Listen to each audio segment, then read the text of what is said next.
1987. The year I started to occupy a minute space within this galaxy.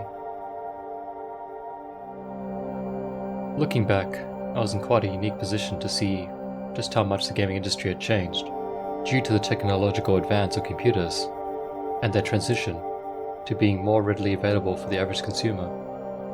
So, let's have a look at some of the games I played while growing up. Some of the games that have left their mark in my memory, allowing me to look back upon them with some form of nostalgia.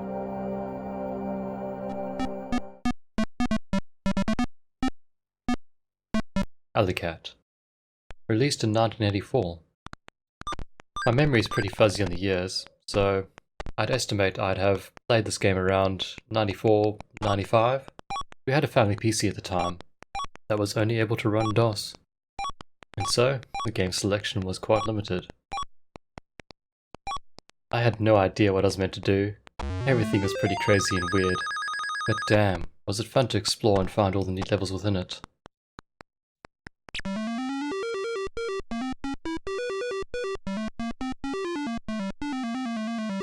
That dog though. Oof. It scared me when it came. Ski Free. Released in 1991. My memory's a bit fuzzy here, but I think my dad had a work laptop at the time.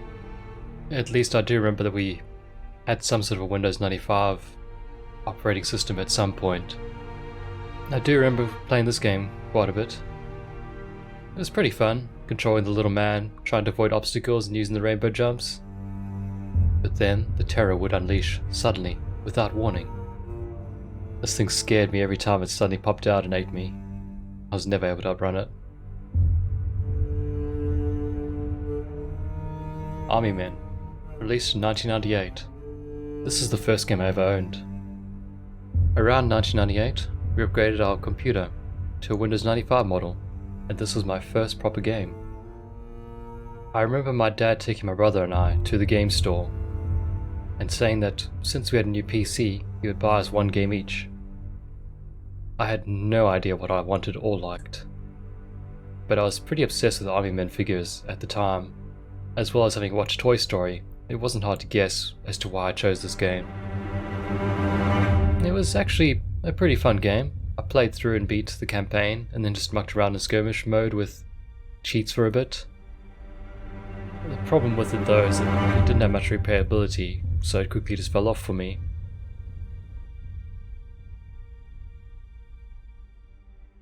Age of Empires, released in 1997.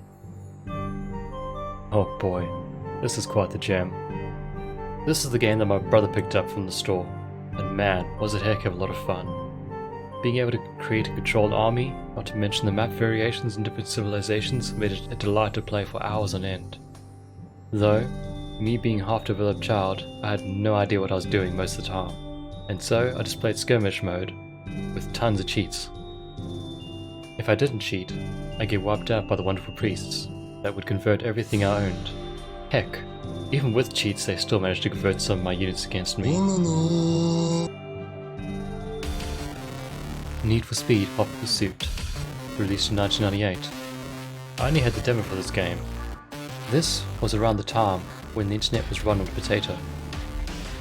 So, having 56k internet with, by today's standards, abysmal download speeds, I'd spent hours, possibly days downloading the demo for this game.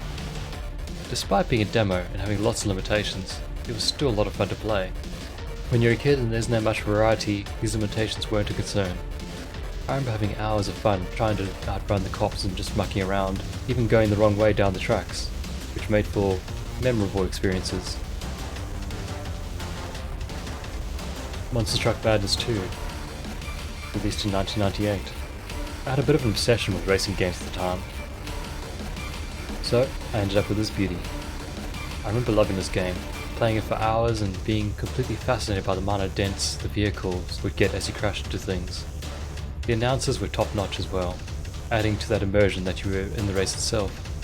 Snakebite was my favourite car.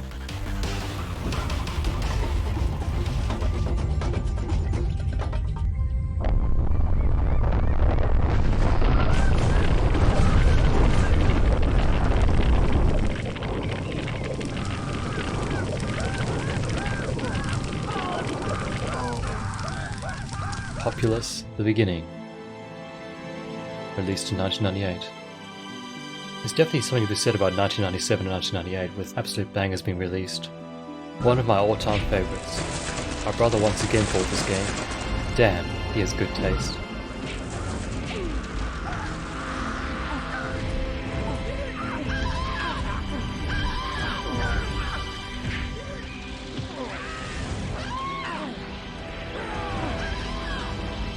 It's such a unique game that I struggle to find anything that comes close to being a successor to this beauty.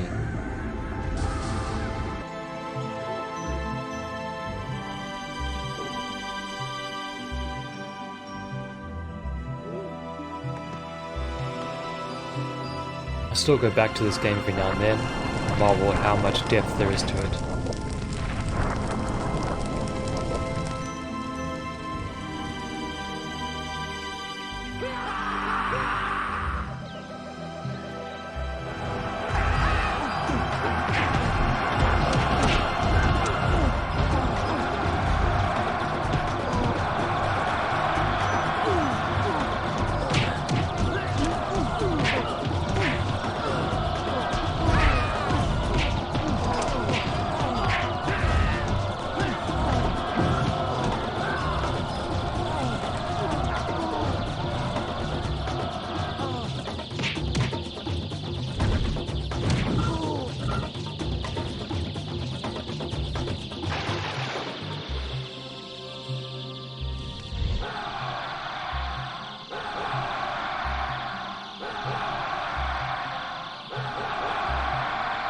On that note, it brings us to the end of my childhood games.